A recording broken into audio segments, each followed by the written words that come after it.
This is the news in brief from the United Nations. The 2021 Emissions Gap Report, published on Tuesday, shows the world remains on track towards a dangerous temperature rise of 2.7 degrees Celsius this century, well above the 1.5 degree target outlined in the Paris Agreement. Commenting on the title of this year's report, "The Heat is On," Secretary General Antonio Guterres said there was an overall failure in national leadership so far, adding that avoiding climate catastrophe would need a 55% reduction in harmful greenhouse gases. He underscored the need for leaders to bring to the UN Climate Conference in Glasgow next week bold, time-bound, front-loaded plans to reach net zero. Actions to achieve this include decarbonizing every sector, from power to transport and farming to forestry, and phasing out coal by 2030 for OECD member states and all other nations by 2040. He said subsidies for fossil fuels and polluting industries must end, and development banks should allocate no less than 50% of their climate support towards adaptation and resilience. The era of half measures and hollow promises must end, the UN chief said, adding that the time for closing the leadership gap must begin in Glasgow.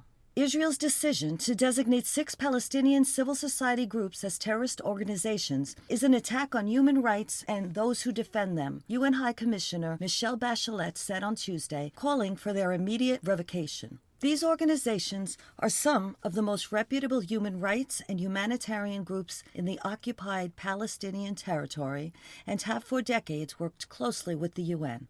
Ms. Bachelet reminded that it is not an act of terrorism to advocate for the rights of women in occupied Palestinian territory or provide legal aid to detained Palestinians. Restricting the space for legitimate activities under international law is wrong and counterproductive, as it risks limiting the space for peaceful dialogue, the High Commissioner said. She stressed that Israel must not detain, charge, or convict human rights defenders for their legitimate work to protect and promote human rights. The UN Refugee Agency, UNHCR, welcomed the announcement by Pakistani authorities that it was easing the movement of people and goods across border points with Afghanistan following weeks of disruption. For the past 3 weeks, the Chaman Spin Buldak border crossing has been closed, leaving many Afghans in limbo there, UNHCR spokesperson Baba Balak told journalists in Geneva. He said the move would reduce the likelihood of those attempting to leave the country being pushed into the hands of human smugglers and traffickers. Nearly 700,000 Afghans have been internally displaced by conflict so far this year, with some 3.5 million in total forced to flee their homes.